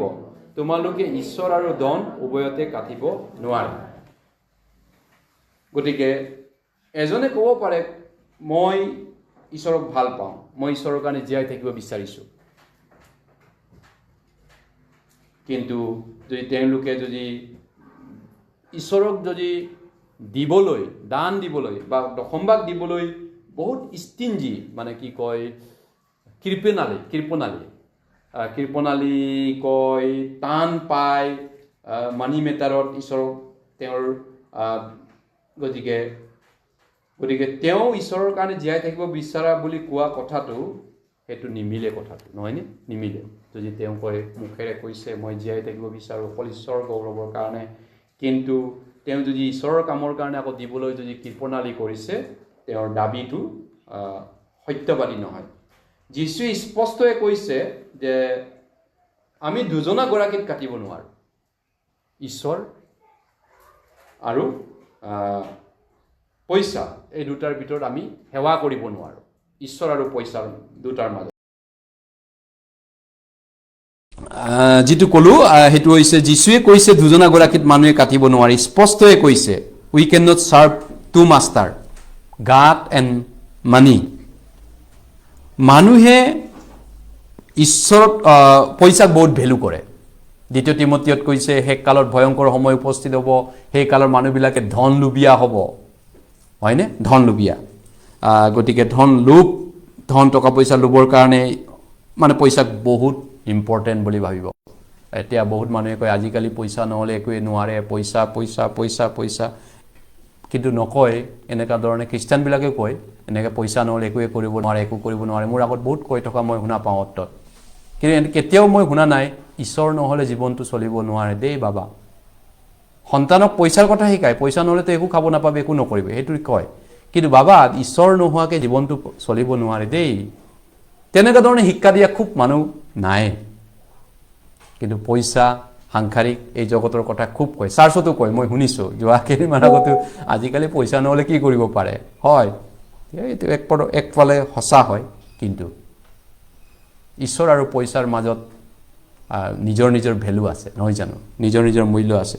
ঈশ্বৰ নোহোৱাকৈ আমি চলিব নোৱাৰোঁ। পইচা টকা মানুহ বহুত পৃথিৱীত আছে, হয়নে? জগতৰ মানুহ। গতিকে যিসকলে উদ্ধাৰ পাইছে, মুক্তি পাইছে, গতিকে তেওঁলোকৰ বাবে কিবা এটা ইম্পৰ্টেণ্ট আছে এই সংসাৰৰ বস্তুতকৈ, হয়নে? এই সংসাৰৰ বস্তুবিলাকৰ কাৰণে আমি ইমান এটা, তাতকৈ ইম্পৰ্টেণ্ট আছে। চলোমনে যেনেকৈ কৈছিলে, অসাৰো অসাৰ, অসাৰো অসাৰ, সকলো অসাৰ। মানুহে সূৰ্যৰ তলত যি পৰিশ্ৰমত তাৰ পৰিশ্ৰান্ত হয়, তাৰ সেই সকলো পৰিশ্ৰমত তাৰ কি লাভ? এতিয়া আমি মহান কাম কৰিব পাৰোঁ আমাৰ সৰু ইনকামৰ যোগেদি, সৰু কমাইৰ যোগেদিও আমি বহুত গ্ৰেটাৰ মহান কাম কৰিব পাৰোঁ, ঈশ্বৰে কৰিব পাৰে আমাৰ যোগেদি। গতিকে আমি ঈশ্বৰৰ কাম কৰিব নোৱাৰোঁ যদি আমাৰ জীৱনটো টকাই যদি চম্ভালিত হয়। আমাৰ জীৱনটো অকল টকা টকা টকা টকাই যদি ৰাজত্ব কৰি থাকে, তেতিয়াহ'লে আমি ঈশ্বৰৰ কাম কৰিব নোৱাৰোঁ। সেই ধৰণৰ মানুহৰ যোগেদি ঈশ্বৰে কাম নকৰে। গতিকে সাজুটো লাগিব, প্ৰস্তুততা লাগিব, তৈয়াৰ মনটো লাগিব। য'ত তৈয়াৰ মন থাকে তাতেহে আমাৰ দান দশমভাগটো আমি দিব পাৰোঁ। 2 কৰিন্থিয়া 8 অধ্যায়, যদি আমাৰ মাইণ্ড যদি টকাৰ কাৰণে আছে, তেতিয়াহ'লে আমি ঈশ্বৰৰ কাম কৰিব নোৱাৰোঁ, বাইবেলে কৈছে। 2 কৰিন্থিয়া 8 অধ্যায়, মাইণ্ডৰ ওপৰত নিৰ্ভৰ কৰে, গোটেই মনৰ ওপৰত ভৰসা কৰে। য'তে ধন তাতে তোমাৰ মন। 2 কৰিন্থিয়া কিমান ক'লোঁ? 8 অধ্যায়, 2 কৰিন্থিয়া 8 অধ্যায়। দ্বিতীয় কৰন্থী 8 অধ্যায়, দ্বিতীয় কৰন্থী 8 অধ্যায় 12 পদ, দ্বিতীয় কৰন্থী 8 অধ্যায় 12 পদ, 8 অধ্যায় 12 পদ। কিয়নো যদি প্ৰস্তুততা থাকে তেন্তে শক্তি নথকাৰ দৰে নহয়, শক্তি থকাৰ দৰেহে কাৰ্য হয়। প্ৰস্তুততা 11 পদত কৈছে ইচ্ছা কৰিবলৈ প্ৰস্তুততা, যেনে ইচ্ছা আৰু প্ৰস্তুততা, প্ৰিপেয়াৰনেছ, ৰেডি মাইণ্ড। তেতিয়াহ'লে আমাৰ যদি মাইণ্ড যদি ৰেডি আছে ঈশ্বৰৰ প্ৰতি, ঈশ্বৰক সেৱা কৰিম, ঈশ্বৰক আমি দিম, তেতিয়াহ'লে আমি দিব পাৰোঁ যি আমাৰ আছে তাৰে আমি ঈশ্বৰক সেৱা কৰিব পাৰোঁ। আমি বাট চাই থাকিব নালাগে বুঢ়া বুঢ়ীলৈকে মোক বহুত টকা লাখ কোটি টকা দিলেহে মই ঈশ্বৰক দিমগৈ, তেনেকৈ বাট চাই চাই হাৰ্ডি মৰি যোৱাকৈ আমি বাট চাব দৰকাৰ নাই। এতিয়া আজি সেৱা কৰিব পাৰোঁ, যি আছে তাতেই সেৱা কৰিব পাৰোঁ, সেইটো ধৰণে। গতিকেলৈ সেইটোৱে আমাক ৰেডিনেছ মাইণ্ডটো লাগে। দ্বিতীয় কৰন্থীয়া 9 অধ্যায়তো কৈছে, দ্বিতীয় কৰন্থীয়া 9 অধ্যায় 7 পদত, 9 অধ্যায় 7 পদ, প্ৰতিজনে মনোদুখ বা আৱশ্যকতাৰে নিদি, অৱশ্যে এইটো দানৰ বিষয়ে, নিজৰ হৃদয়ত কেনেকৈ তাৱৰ কৰিলে তেনেকৈ দিয়ক, কিয়নো হৰ্কিত মনেৰে দিয়াজনক ঈশ্বৰে প্ৰেম কৰে। এইটো আকৌ দানৰ কথাহে কৈছে, দশম ভাগৰ নহয়। গতিকে দশম ভাগটো আমি 10 ভাগৰ এভাগ আমি ঈশ্বৰক কমাইটো দিওঁ, সেইটো দশম ভাগ। কিন্তু দান দিয়াটো, যেনে ছেমিনাৰত দান দিওঁ, দেওবাৰে দান দিওঁ, এই দান দিয়াটো আমাৰ নিজৰ ইচ্ছা মনে হৰ্কিত মনেৰে দিব পাৰোঁ, সেইটোক কৈছে। ইয়েছ। গতিকে কিন্তু দশম ভাগৰ ক্ষেত্ৰত কথাটো বেলেগ। গতিকে দশম ভাগটো এটা জীৱনত আমাৰ এটা উদ্ধাৰ পোৱা খ্ৰীষ্টিয়ানৰ কাৰণে ঈশ্বৰক দিব পৰা এটা সৰু পাৰ্ট হয়, সৰু এটা অংক হয়, হয়নে? ধৰক আপুনি 10,000 পায়, আপুনি ঈশ্বৰৰ উদ্ধাৰ পোৱা মুক্তি পোৱা মানুহ, আপুনি ঈশ্বৰৰ কামৰ কাৰণে 1,000 মাহেকত দি আছে। এইটো বহুত ডাঙৰ কিবা এটা দিছোঁ বুলি নহয়, এইটো সৰু এটা আমি সামান্য। আচলতে যেতিয়া আমি দশম ভাগ দিওঁ তেতিয়া আমাৰ মনত সেইটো ভাৱ আহাই উচিত নহয় যে আমি কিবা এটা ঈশ্বৰৰ কাৰণে দিছোঁ, মই কিবা এটা কৰিব পাৰিছোঁ। সেইটোৱেতো মহাপাপ, গৰ্ব, অহংকাৰ, দম্বালি মাৰা, পুতনি মাৰাটো। গতিকে আমি এইটো কৰণীয়, নিশ্চয় কৰণীয় কামহে কৰিছোঁ। 10,000 দিয়ক, 7,000 দিয়ক, 5,000 দিয়ক, 1,000 দিয়ক, 2,000 দিয়ক, যোনে 300 দিয়ক, 400 দিয়ক। আমাৰ ইয়াত 300 দিয়া মানুহ আছে দশম ভাগ, মই জানো। কোনোবা বনিয়ে কৈছে মোৰ দশম ভাগ 300 হয়। যিয়ে নহওক সেইটোৰ বিষয়টো নহয়, সেইটো উদ্ধাৰ পোৱা মানুহ এজনৰ এটা নিম্নতম কৰণীয় কাম, মিনিমাম কৰণীয় কাম, মিনিমাম নিম্নতম সৰু কামটো হয়। সেইটোক লৈ পিতাহী গৰ্ব নকৰাটো ভাল। কোনোবা যদি আমি দিওঁ, আমিও বিভিন্ন মণ্ডলীত, আমিও পাষ্টৰ হয়, আমিও দিওঁ, আমাৰ মনতে নপৰে, কিন্তু দশম ভাগ দিছোঁ, আমি কাৰো আগত গৰ্ব কৰা কিবা কৰা কথা ক'তো কোৱা নাই, ক'বলৈ লাজ লাগে না। সেইটো মানে মিনিমাম নিম্নতম কৰিব লগা ঈশ্বৰৰ মোৰ ডিউটি হয়, সেইটো কেনেকৈ মই গৰ্ব কৰিম। গতিকে দশম ভাগ দিয়াটো এটা তেনেধৰণৰ সৰু এটা কাম হয় ঈশ্বৰৰ সন্তান মুক্তি পোৱাৰ পিছত। কিন্তু এই দশম ভাগটো বহুত মহান কামত আমি ইউজ কৰিব পাৰোঁ। মানুহক হেৰুৱা আত্মা ইভাঞ্জেলিজিম কৰা কামত, হেৰুৱা আত্মা প্ৰচাৰ কৰা কামত, আমি নতুন নতুন জেগাত ছেমিনাৰ পঠা কামত, আমি মানুহক ঈশ্বৰলৈ হেৰুৱা আত্মা অনা কামত মহান ৰূপে ব্যৱহাৰ কৰিব পাৰোঁ। হয় 300 হওক, 400 হওক, 500 হওক, 5,000 হওক, 10,000 হওক, যিয়ে নহওক, ঈশ্বৰে আপোনাক যি পৰিমাণে দিছে, মোক যি দিছে, সেই অনুপাতে তাক যদি আমি দিওঁ, সেইটো এটা ৱাণ্ডাৰফুলি মহান ৰূপে ব্যৱহাৰ হোৱা এটা কাম হয়।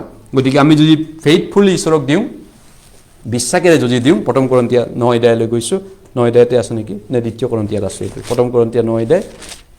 আমি তাক উত্তম ৰূপে ঈশ্বৰে ব্যৱহাৰ কৰে। যেতিয়া আমি খ্ৰীষ্টিয়ানে, নতুন জন্ম পোৱা খ্ৰীষ্টিয়ানে দশম ভাগ দিয়ে, তেতিয়া ঈশ্বৰে উত্তম ৰূপে তাক ব্যৱহাৰ কৰে। কেনেকৈ নতুন নতুন মণ্ডলী, কেনেকৈ অসমত 15-20টা 1-2টা মণ্ডলী আছিলে 2006 চনত 2টা পাটগাঁও, আৰু ইয়াত এটা মণ্ডলী আছিলে, কেনেকৈ এতিয়া 22-25টা মণ্ডলী হ'ল। আপুনি ভাবে নেকি এনেই নিজে নিজে হৈছে বুলি? আপুনি পাৰে যদি এটা কৰি চাওক, ঈশ্বৰে নকৰিলে হয়। গতিকে আমি নোৱাৰোঁ নিজে, ঈশ্বৰে নকৰিলে, সেইটো কৈছোঁ। কিন্তু আমি যদি দিওঁ, ঈশ্বৰে কৰে কামটো। দ্বিতীয় কৰন্থীয়া 9 অধ্যায় 16 পদ, 9 অধ্যায় 16 পদ, আমি একেলগে পঢ়ো কাৰণ মই সুবাৰ্তা প্ৰচাৰ কৰিলেও সেয়ে মোলৈ শ্লাঘাৰ কাৰণ নহয় কিয়নো নিশ্চয় কৰিবলগীয়া কৰ্মৰ ভাৰহে মোৰ ওপৰত দিয়া হৈছে কাৰণ সুবাৰ্তা প্ৰচাৰ নকৰিলে মোৰ সন্তাপ হ'ব গতিকে আমি সুবাৰ্তা প্ৰচাৰ কৰিবলৈ দশমভাগ দিওঁ দান দিওঁ মই 300 দিওঁ এগৰাকী বনিয়ে কৈছে পাছৰ ছাৰ মোৰ 300 টকা দশমভাগ মই ঈশ্বৰৰ কামত দিওঁ মাহে প্ৰতি ইয়াত কোনোবাই কৈছে মই 400 কোনোবাই কৈছে 5000 হয় যেনক হেতু আমি কিবা গৰ্ব কৰিব পৰা শ্লাঘা কৰিব পৰা বিষয় নহয় বুলি পৌলে কৈছে কাৰণ নিশ্চয় আমাৰ এটো কৰিবলগীয়া দায়িত্ব হয় ঈশ্বৰৰ উদ্ধাৰ পোৱা প্ৰত্যেকজন ব্যক্তিৰ দায়িত্ব হয় কৰণীয় হয় আপুনি বুজি পাইছেনে আপোনাৰ কৰণীয় কি কাম ঈশ্বৰে আপোনাক কি দায়িত্ব দিছে হেতুক লৈ আমি গৰ্ব কৰিব পাৰোনে পিতাহি মাৰিব পাৰোনে মই দিওঁ মই ঈশ্বৰৰ কাম কৰো অৱশ্যে হেতু মহাপাপ হ'ব বৰঞ্চ মনে মনে চুপচাপ আমি দিওঁ অফিচিয়েল ৰেকৰ্ডৰ বাহিৰে কোনেও এটো নাজানে অফিচিয়েল ৰেকৰ্ডাৰ মানে দুজন ট্ৰেজাৰাৰ থাকে অদায় মণ্ডলীত দুজন ট্ৰেজাৰাৰে ৰেকৰ্ড কৰে হেতুৰ বাহিৰে আমি ৰাজুৱা নকৰো এটো নহয় জানো বা আমি হৌৱাতৰি প্ৰচাৰ কৰা কামত যেটো দিওঁ হেতু ফেইথফুলি আমি দিয়াৰ পিছত আমি হেতু মহান ৰূপে ঈশ্বৰে হে হৌৱাতৰি প্ৰচাৰ কৰা কামত ব্যৱহাৰ কৰে বুলি আমাৰ চকুৰে আমাৰ বিশ্বত গোটেই ইভাঞ্জেলিজম কামত আমি দেখি আইছো গতিকে হৌৱাতৰি প্ৰচাৰটো ঈশ্বৰে কেনেকৈ কৰে ইয়েস হেতু হৈছে প্ৰথম কাম এটো এটা বিধান নহয় এটো থ্যাঙ্কস গিভিং হয় ঈশ্বৰক কৃতজ্ঞতা ধন্যবাদ স্বৰূপে দিয়া উপহাৰ হয় আমাৰ এটো বিধি বিধান নহয় ল নহয় ইয়েস গতিকে তাইত যেতিয়া আমি দশমভাগ দিওঁ হেতু হেৰুৱা আত্মা বচাবৰ কাৰণে হৌৱাতৰি প্ৰচাৰৰ কাৰণে এটো উত্তম ৰূপে ব্যৱহাৰ কৰা কাম হয় গতিকে এতিয়া দ্বিতীয় পইণ্টটো আহি যায় এই যে আমি দৰিদ্ৰতা বুলা নজুৰা বুলা কথাটোৰ পৰা অবিহাপৰ পৰা কেনেকে মুক্তি পাব পাৰিম ইয়েস গতিকে দশমভাগ দিয়াটো ঈশ্বৰক এটা গ্ৰেটিটিউড কৃতজ্ঞতা প্ৰশংসা ঈশ্বৰক দিয়া হয় মই ঈশ্বৰ তোমাক ধন্যবাদ দিছো মোক সকলো দিয়া কাৰণে গতিকে আৰু যেতিয়া আপুনি আপোনাৰ প্ৰায়োৰিটিটো ঈশ্বৰ হ'ব আপোনাৰ আগস্থান অগ্ৰাধিকাৰ যদি ঈশ্বৰ হ'ব তেতিয়া হলে আপোনাক সিয়ৰলি আপোনাৰ জীৱনটো ঈশ্বৰে কেয়াৰ কৰিব নহয়নে আপোনাক সযত্নে ৰাখিব আৰু তেওঁৰ হেতু প্ৰতিজ্ঞা হয় জিহুৱা মোৰ ৰক্ষক মোৰ অভাৱ নহব নহয়নে তেওঁৰ প্ৰতিজ্ঞা হয় আৰু তেওঁ মোক কুমলীয়া গাহনি পতাৰত চৰাই হোৱাই যত শান্তি আছে এনে পানীৰ কাষে কাষে চৰাই তেওঁ মোক কুমলীয়া গাহনি পতাৰত হোৱাই আৰু যত শান্তি আছে এনে পানীৰ কাষে কাষে মোক চলাই জিহুৱা মোৰ ৰক্ষক গতিকে ঈশ্বৰে জানে আমাৰ অৱস্থাটো আমি কি অৱস্থাত আছো কেনেকুৱা অসুবিধাত আছো ঈশ্বৰে জানে আৰু আমাৰ আশা আমাৰ ভয় সংখ্যা সন্দেহ ঈশ্বৰে জানে আৰু তেওঁ আমাৰ সকলো জীৱনটোৰ লাইফটোৰ তেওঁ দায়িত্ব লৈছে গতিকে বাইবেলে কৈছে প্ৰথমতে ঈশ্বৰৰ ৰাজ্য আৰু ধাৰ্মিকতা বিচৰা তাতে সকলো তোমালোকক দিয়া হ'ব হাগাই এক অধ্যায়লৈ গৈছো হাগাই এক অধ্যায় পুৰণা নিয়মৰ শেষৰ পালে আছে যিসকলে ভাবিছে যে মোৰ দশমভাগ দিলে মোৰ কম পইচা মই দুখীয়া হৈ যাম মই অসুবিধা হ'ব তেনেধৰণে কিছুমানে ভাবে এইটো আচলতে ঈশ্বৰৰ বাইকক সন্দেহ কৰাৰ কাৰণে বা ঈশ্বৰৰ শক্তিক সন্দেহ কৰিলে তেনেকা আমাৰ ভাৱ আহে বাৰু যিবিলাক বিশ্বাসত দুৰ্বল নহয় জানো বিশ্বাস যাৰ অল্প বিশ্বাস আছে আমি অল্প বিশ্বাসী হয় বহুত ক্ষেত্ৰত কিমান কলো হাগাই এক অধ্যায়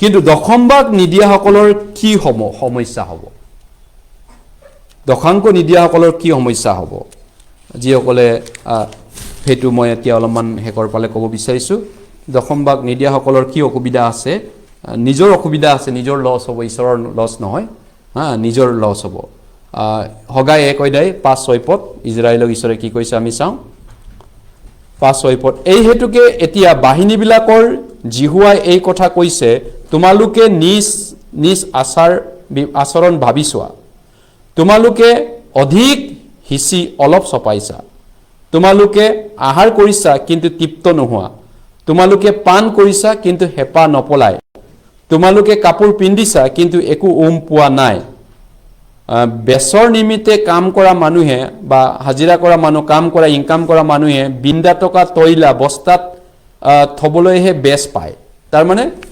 ইজৰাইলে যেতিয়া দশমভাগ দিয়া নাছিল ইজৰাইলক ঈশ্বৰে ৱাৰ্নিং দিছিলে তোমালোকৰ পকেটটো পুটা হ'ব আপুনি কেনেকৈ বুজি পাব পকেট পুটা বুজি পাইছেনে এই বিষয়টো বহুত গুৰুত্ব দিয়া আছে মোৰ পকেটটো পুটা হলে কিমান মোৰ কাৰণে ইনকাম কৰিলো পকেট যদি পুটা আছে এই পাকে হুলুকি গৈ থাকিব সেই কাৰণে দশমভাগটো মোৰ নিজৰে ভাল এই পকেট পুটা তৈলাটো পুটা হলে ওপৰত আপুনি বস্তাত যিমান ভৰাই আছে ওপৰত ধান চাউল ভৰাই আছে ইজৰাইলক কৈছে যিমান চাউল ধান ভৰাই তাক পকেটটো পুটা কৰি ৰাখি দিছে ইজৰাইলক মই তাৰ মানে পকেট পুটা ক'ত আপুনি হস্পিটেলত দিব লাগিব যিটো হস্পিটেলত দিয়াটো ঈশ্বৰে আপোনাক নিদিয়াকে বচাব পাৰিলে তিনি ইচ্ছা কৰিলে হয় নে নহয় যিটো নেকি অদৰকাৰী কামত আপুনি দিব লাগিব অত্তত হয়তো পুলিচক দিব লাগিব নহলে ক'বাত জগতৰ পাপিক দিব লাগিব অত্তত দিব লাগিব ঈশ্বৰৰ ভাগটো আপুনি যদি খাই পেলাই দিয়ে আপুনি আমেন ক'ব পাৰিবনে মই 100% আমেন ক'ব পাৰো এইটো নিজৰ জীৱনৰ অভিজ্ঞতা পাইছো কাৰণে কৈছো গতিকে ঈশ্বৰৰ যিটো ভাগ সেইটো চুৰ কৰি যদি মই কিবা নিজৰ কামত লগাও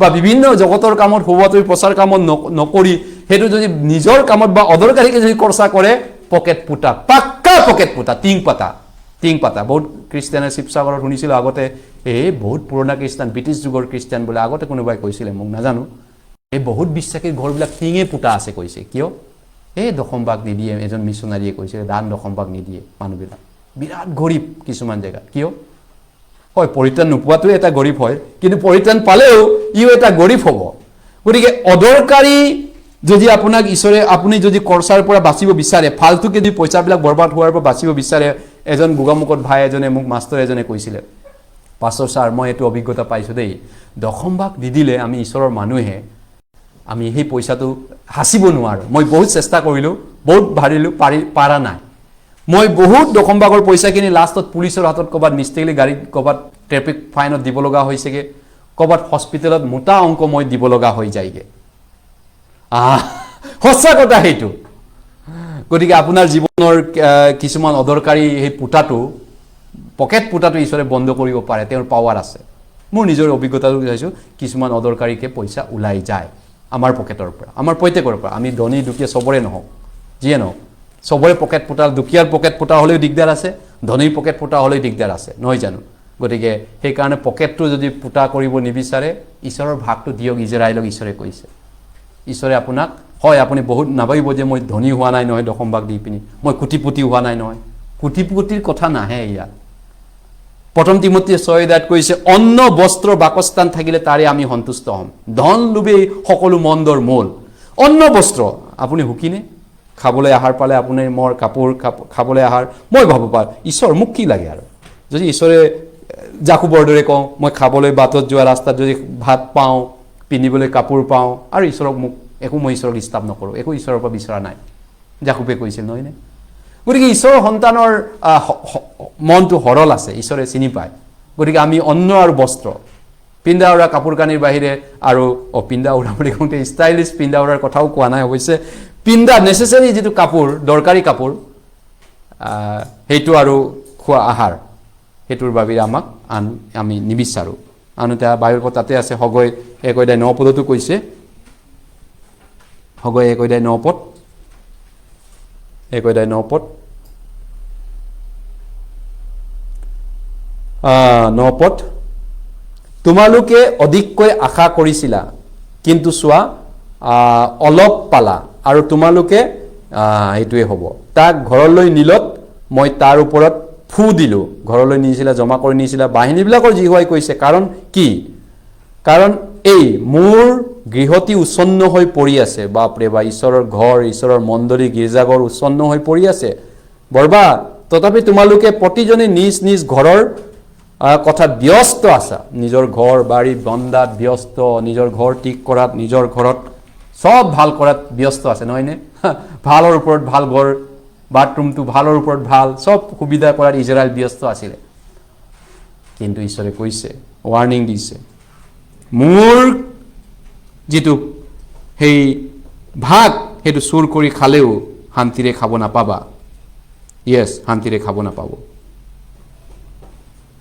গতিকে ইতিমধ্যে ক'লোঁ অদৰকাৰী খৰচাৰ পৰা আপুনি বাচিব পাৰিব যদি ঈশ্বৰক আপুনি দিব লগাখিনি দিয়ে আলটু ফালটু যিবিলাক আমি দিব নালাগিছিল অত্যত খৰচা কৰিব নালাগিছিল হেতুৰ পৰা বাচিব এতিয়া অসমৰ বহুত চৰকাৰী চাকৰিয়াল মানুহ বা ঠিকাদাৰ কন্ট্ৰাক্টৰ মানুহ বহুত জানো 80-90% ধনী মানুহ মুম্বাই কেৰালা কিবা চেন্নাই এপলো এই বেলোৰ দিল টাটা এই চিকিৎসা কৰা মানুহ যিমান তেওঁলোকে জগতৰ মানুহবিলাকে লাখ কৰোৰ ইনকাম কৰে সিমানে চিকিৎসাত পইচাও পেলায় মই এজন মণ্ডলৰ চিনাকি মণ্ডল আমাৰ মৈদামৰ মাটিৰ কামটো কৰি দিছিলোঁ সেই মণ্ডলজন মদ খাই কুটি লুটি-পুটি মৰিয়ে থাকিল যোৱা মাহত এতিয়া শুনিছে এই মানুহটো গ'ল নহয় কলিতা চাহাব খাই হ'ল নেকি ইমান দুখীয়াৰ পইচা লুটি-পুটি খাই চিকিৎসা কৰি এফলত গৈছে বেলৰত গৈছে ক'ত বাচিব নোৱাৰে কিমান জগতৰ মানুহবিলাক তেনেকুৱা আছে নহয় চিকিৎসা কৰি কিন্তু ঈশ্বৰৰ মানুহবিলাকক ঈশ্বৰে বচাই ৰাখিছে যদি আমাক যদি তেনেকা বেমাৰ কিডনি দুটা যদি বিকল হোৱা নাই কিমান কিডনি বিকল মানুহ আছে কিমান কেঞ্চাৰ পেচেণ্ট আছে অসমৰ এতিয়া নৰ্থ ইষ্টত আমি কেইটা যদি হোৱা নাই এইটো ঈশ্বৰৰ দয়া বুলি আপুনি নাভাবিবেনে মোৰ মতে ঈশ্বৰৰ দয়া হয় ঈশ্বৰৰ মৰম হয় আমাৰ প্ৰতি আমি যদি হেতু বেমাৰ কিডনি বিকল হৈ যায় আমাক যদি 30 লাখ লাগে বুলি কয় আপোনাৰ শক্তি আছে নে চিকিৎসা কৰিবলৈ পাৰিবনে আমি নোৱাৰিম গতিকে লৈ হেতু গতিকে আমি ঈশ্বৰক কমপ্লেইন কৰিব নালাগে যে মই দশমভাগ দি পিনিও কিনো পাইছো কি পাইছো বুলি কিয় ক'ব লাগে হয় আমি এই অভিশাপৰ পৰা দৰিদ্ৰতাৰ অভিশাপৰ পৰা আমি বাচিব পাৰো হেতু প্ৰথম বেনিফিটটো অদৰকাৰী খৰচাবিলাকৰ পৰা আমি বাচিব পাৰো মই ইতিমধ্যে ক'লো আলটু পালটুকে যিবিলাক খৰচা হয় তাৰ পৰা আমি বাচিব পাৰো প্ৰথম আমি গীতমালা 37 লৈ গৈছো গীতমালা 37 সোনকালে শেষ কৰিব লাগিব গীতমালা 37 সহজ সৰলভাৱে আমি শিকিব বিচাৰিছো কথাটো সহজ সৰলভাৱে জানিব বিচাৰো তেতিয়ালে জ্ঞানী হ'ব লাগিব মই যদি তেনেকুৱা বিপদৰ পৰা নিবিচাৰো তেনেকুৱা অদৰকাৰী খৰচাৰ পৰা নিবিচাৰো তেতিয়ালে ঈশ্বৰৰ দশমভাগটো এতিয়াৰ পৰা মই ৰেগুলাৰলি দিম হয় আজিৰ পৰা মই ৰেগুলাৰ দিম হেতু সংকল্প লৈছো গীতমালা 37 নহয়নে হেতুৱে আমি সংকল্প লোৱাটো ঈশ্বৰে আমাৰ পৰা বিচাৰে গীতমালা 37 25 পদ Psalm number 37 verse 25 পদ 25 মই লৰা আছিলো এতিয়া বুঢ়া হলো তথাপি ধাৰ্মিকক পৰিত্যক্ত হোৱা নাইবা তাৰ সন্তানক আহাৰ মগা মই দেখা নাই লৰা আছিলো বুঢ়া হলো কিন্তু ধাৰ্মিকৰ সন্তানক আহাৰ মগা বা ভিক্ষা মাগি খোৱা দেখা নাই ইয়েস গতিকে আমি এতিয়া নতুন জন্ম পোৱা খ্ৰীষ্টান হিচাপত আমাক যিবিলাক অদৰকাৰী আলটুপালটু খৰচা আছে তাৰ পৰা যদি ঈশ্বৰে আমাক বচাই দিয়ে আৰু অন্ন আৰু বস্ত্ৰ যদি দিয়ে তাতকৈ আৰু ঈশ্বৰৰ পৰা মই কি বিচাৰিম প্ৰাৰ্থনা মই কি বিচাৰিছো হিতুপদেশ 24 অধ্যায়ত 30 অধ্যায়ত এজন ঈশ্বৰৰ মানুহে প্ৰাৰ্থনা কৰিছে মই তোমাৰ পৰা দুটি বৰ মাগিছো মোক নৌ মৰুতে দিবলৈ অমান্তি নহবা মোক দৰিদ্ৰ বা ধনবানু নকৰিবা নহয়নে মই যাতে চুৰ কৰি খাব লগা নহওক মোৰ আৱশ্যকীয় আহাৰ মোক দিয়া এইখিনিয়ে প্ৰাৰ্থনা কৰিছিল তেওঁ হয় আমি ইয়াতকৈ বহু লুবিয়া টকা পইচাৰ কাৰণে গিৰ্দি লুবিয়া হোৱাও ভাল নহয়নে হেতু ঈশ্বৰৰ দৃষ্টিত ভাল আদৰ্শ নহব যি আছে ঈশ্বৰে তাতে সন্তুষ্ট হ'বলৈও বাইবেলে কৈছে আমি পাচনি কৰ্ম 20 অধ্যায়লৈ গৈছো পাচনি কৰ্ম 20 অধ্যায় যি আছো যি পাওঁ তাৰে আমি হৌৱাতৰিটো অলপমান বিলাও হওক ঈশ্বৰে যি মোক দিছে তাৰে উভতাও মই জিহুৱাৰ পৰা যি মংগল পালো সেইবোৰৰ সলনি মই তেওঁক কি দিম হয় কিমান কলো পাচনি কৰ্ম 20 অধ্যায় পাচনি কৰ্ম 20 অধ্যায়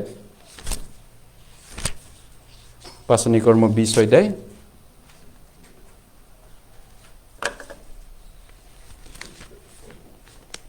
পাচনি কৰ্ম 20 অধ্যায় 24 পদ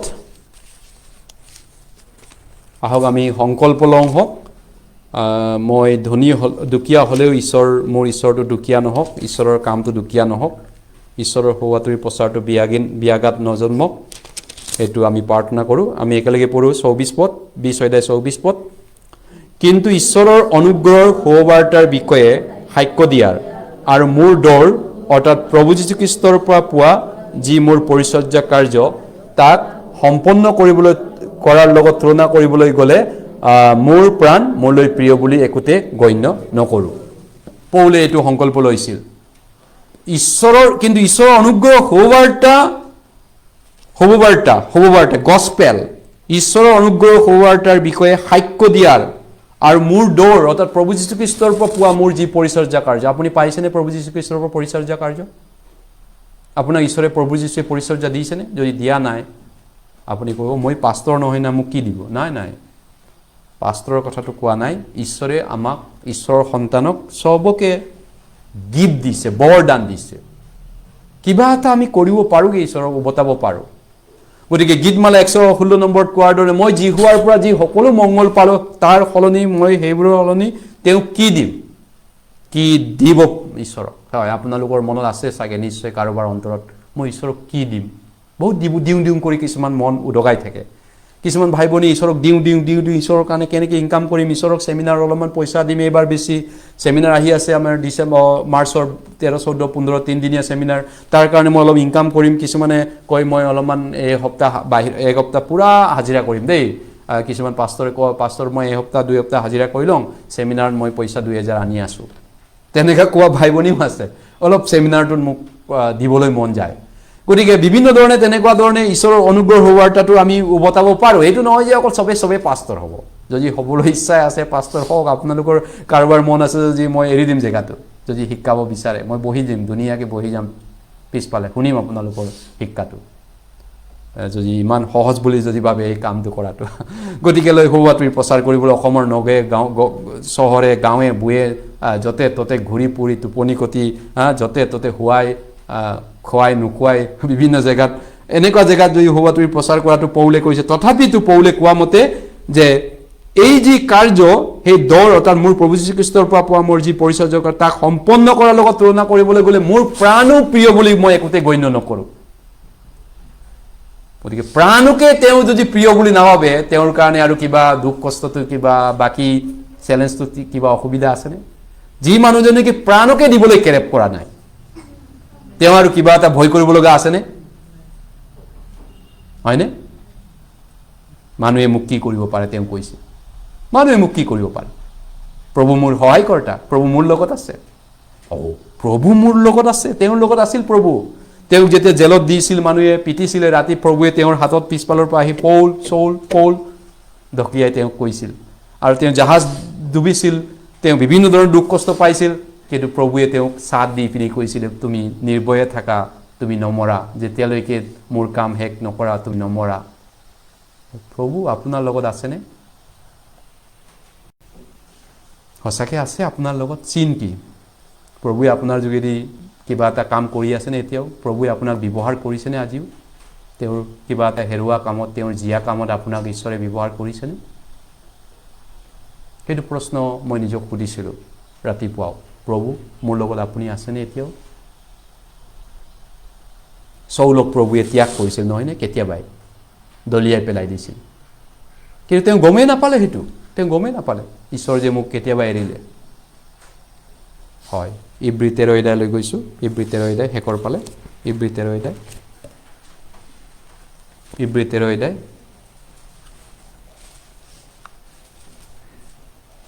ইব্ৰী 13 অধ্যায়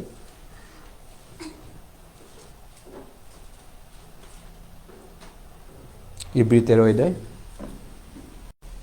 5-6 পদ আপুনি মানুহক ভয় কৰেনে কোনোবা ডাঙৰ মানুহ পইচা টকা মানুহ ভয় লাগে চাকৰি কৰা মানুহ জগতৰ মানুহ তেনেহ'লে এই বাইবেল পদটো প্ৰভুৰ প্ৰতিজ্ঞাত পঢ়ক 5-6 পদ আহক আমি একেলগে পঢ়ো ইব্ৰী 13 অধ্যায় 5 আৰু 6 পদ তোমালোকৰ স্বভাৱ নিৰ্লোপ হওক তোমালোকৰ যি আছে তাতে সন্তুষ্ট হৈ থাকা কিয়নো তেওঁই কৈছে মই তোমাক কেতিয়াও নেৰিম কেতিয়াও ত্যাগ নকৰিম এতেকে আমি সাহেৰে ক'ব পাৰো যে প্ৰভু মোৰ সহায়কৰ্তা মই ভয় নকৰিম মানুহে মোক কি কৰিব আপুনি হাহেৰে ক'ব পাৰিব না যিজন লিখিছে তেওঁ হাহেৰে কৈছে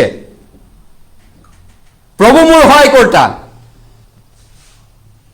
আপোনাৰ তেনেকুৱা টেষ্টিমনি বাইবেল পঢ়োতে আপোনালোকে সাহসত পৰা নাই যেন লাগিছে কিন্তু আপোনালোকৰ এনেকুৱা সাহস নাই যিজনে বাইবেল লিখিছে তেওঁৰ দৰে সাহসত ক'ব পৰা নাই কাৰণ তেনেকুৱা বিশ্বাস হয়তো আপোনালোকে বিচৰা নাই চাগে প্ৰাৰ্থনা কৰা নাই চাগে হয়নে তোমালোকৰ স্বভাৱ নিৰ্লোপ হওক নিৰ্লোপ মানে লোভিয়া নহবা যি আছে তাতে সন্তুষ্ট হোৱা সেইটোৱে কৈছে গতিকে অন্য বস্তুৰ বাকস্থান তাৰে সন্তুষ্ট হোৱা তাৰ মানে সেইটোৱে যথেষ্ট অন্ন বস্ত্ৰ বাকচত, তাৰ ওপৰত ঘৰৰ ওপৰত ঘৰ, বিল্ডিঙৰ ওপৰত বিল্ডিং। ইজৰাইলে এটা সময়ত বনাইছিলে ঘৰৰ ওপৰত ঘৰ, বিল্ডিঙৰ ওপৰত ব্যৱসায়ৰ ওপৰত ব্যৱসায়, এইটো পইচা পইচা পইচা। ঈশ্বৰে খাও পোৱা বুলি কৈছে যীশুৱে।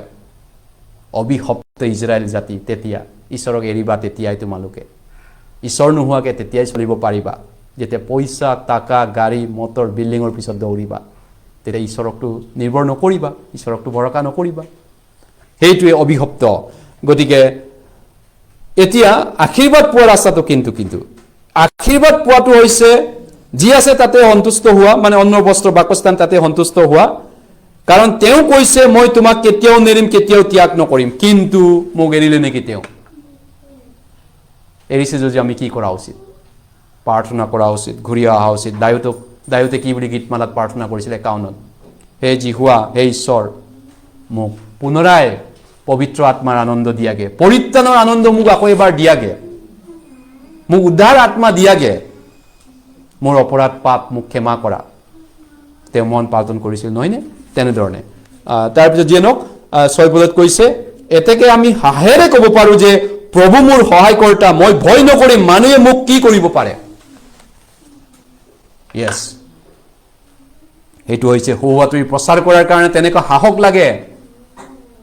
সুবাৰ্তা বিলাবলৈ, এই জগতৰ কঠিন জটিল মানুহক আমি এটা আত্মা বচাবলৈ, চৈতানৰ হিংসৰ চৈতানৰ মুখক যুঁজিবলৈ, আমাক যুদ্ধ কৰিবলৈ সাহস লাগে। পৌলৰ সাহস আছিলে, পিতৰৰ সাহস আছিলে। সাহস নাথাকিলে আপুনি সুবাতৰি প্ৰচাৰ কৰিব নোৱাৰিব। আপোনাৰ মোৰ পৰিয়াল বন্ধুবৰ্গ আমি বচাব নোৱাৰিম। সাহস, কাৰেজিয়াছ, ব্ৰেভ মাইণ্ড লাগিব। ঈশ্বৰে মোক খাব নোপোৱাকৈ মৰিব নিদিয়ে, মই বিশ্বাস কৰোঁ। সেইটো বিশ্বাস আমাক লাগিব, নহয়নে? কিন্তু ঈশ্বৰৰ মই কাম কৰিম, সুবাৰ্তা বিলাম, লাগিলে মই ধনী দুখীয়া হওক, গৰীব হৈ যাওক, কিন্তু মই সুবাতৰি প্ৰচাৰ কৰিম। প্ৰভুৱে তেতিয়া কৈছে, মই তোমাক নেৰিম, তেনেহ'লে মই তোমাৰ সাথ দিম। তুমি য'তেই যোৱা, সাগৰত ডুবি গ'লেও তোমাৰ লগত মই ডুবি যাম। মই আছোঁ তোমাৰ লগত, পৰ্বতৰ টিঙতো তোমাৰ লগত মই যাম। গতিকে ঈশ্বৰে আপোনাৰ আশীৰ্বাদ পোৱা ৰাস্তাটো দিব বিচাৰিছে। এইটো পাচনি কৰ্ম 20 অধ্যায়ত কৈছে, দিয়া তেহে দিয়া হ'ব। লোকতো কৈছে, দিয়া তেহে দিয়া হ'ব। গতিকে গ্ৰহণ কৰাতকৈ দিয়াজন শ্ৰেষ্ঠ বুলি কৈছে পাচনি কৰ্মত, বাইবেলত কৈছে। লোকত কৈছে, দিয়া তেহে ঈশ্বৰে মই তোমাক দিম। গতিকে আপোনালোকে নাভাবিব যে মই দিলে মই দুখীয়া হৈ যাম, মই যিখিনি আছোঁ তাৰ পৰাও গৰীব হৈ যাম, এনেকুৱা হ'ব নেকি? তেনেকুৱা নাভাবিব। সিটো পদে 11 অধ্যায়লৈ গৈছোঁ মই, শেষৰ পালে একদম লাষ্ট এটা বাইবেল পদ পঢ়িছোঁ। সিটো পদে 11 অধ্যায়, এটাই বাইবেল পদ পঢ়িছোঁ আৰু সিটো পদে 11 অধ্যায়, প্ৰভাৱ চেপ্টাৰ 11।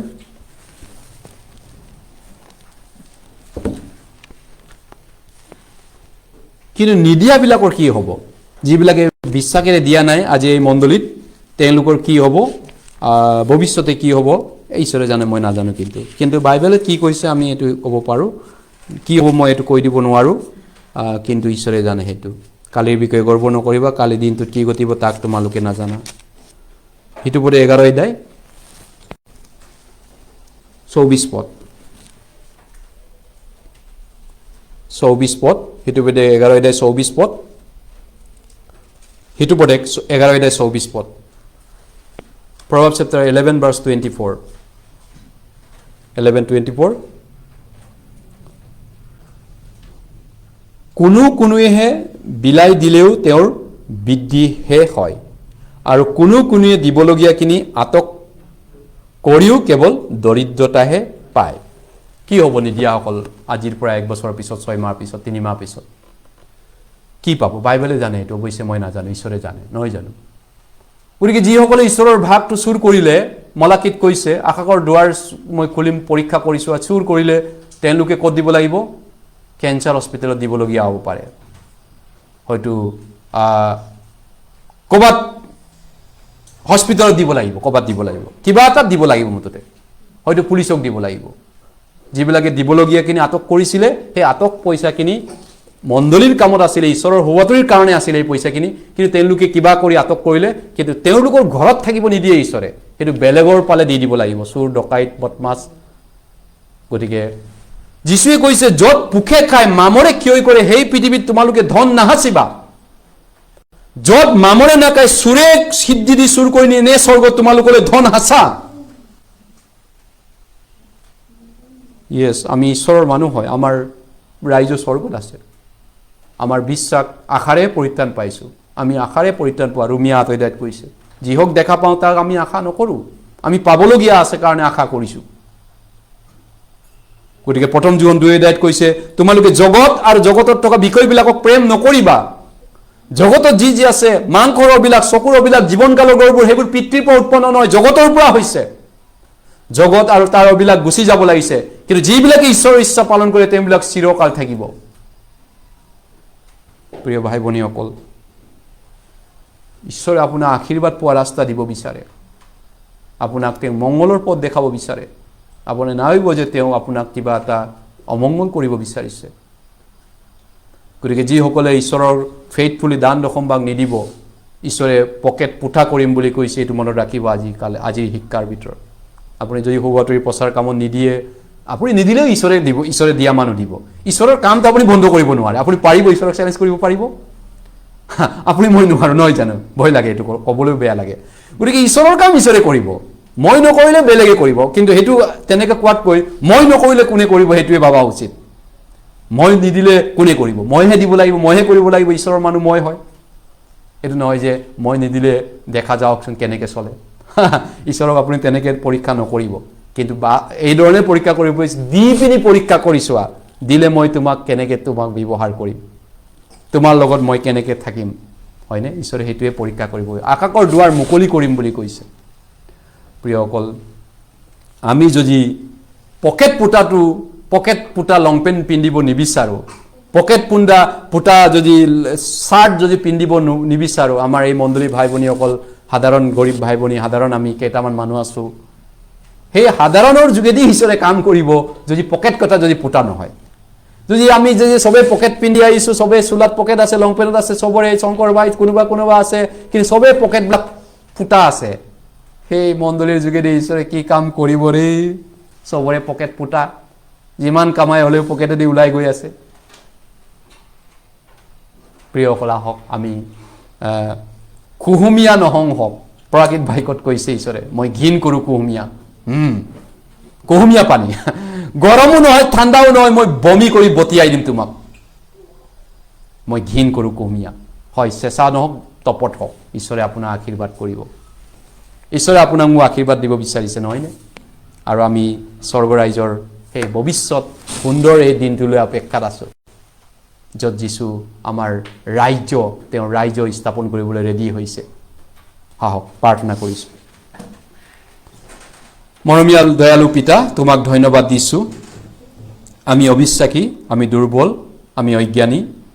প্ৰভু, তুমি আমাক দয়া কৰক, যাতে আমি মন পাল্টন কৰিব পাৰোঁ, সঁচাকৈ তোমালৈ আমি উভতি আহিব পাৰোঁ। পবিত্ৰ আত্মা ঈশ্বৰ আমাক দয়া কৰক, যাতে আমি তোমাক বেজাৰ নিদিওঁ, তোমাক অসন্তুষ্ট নকৰোঁ। প্ৰভু, আমাৰ লগত তুমি সংগী হওক, আমাৰ লগত কথা কওক, আমাৰ যোগেদি অহা যোৱা আমাৰ লগত উঠা বহা কৰক।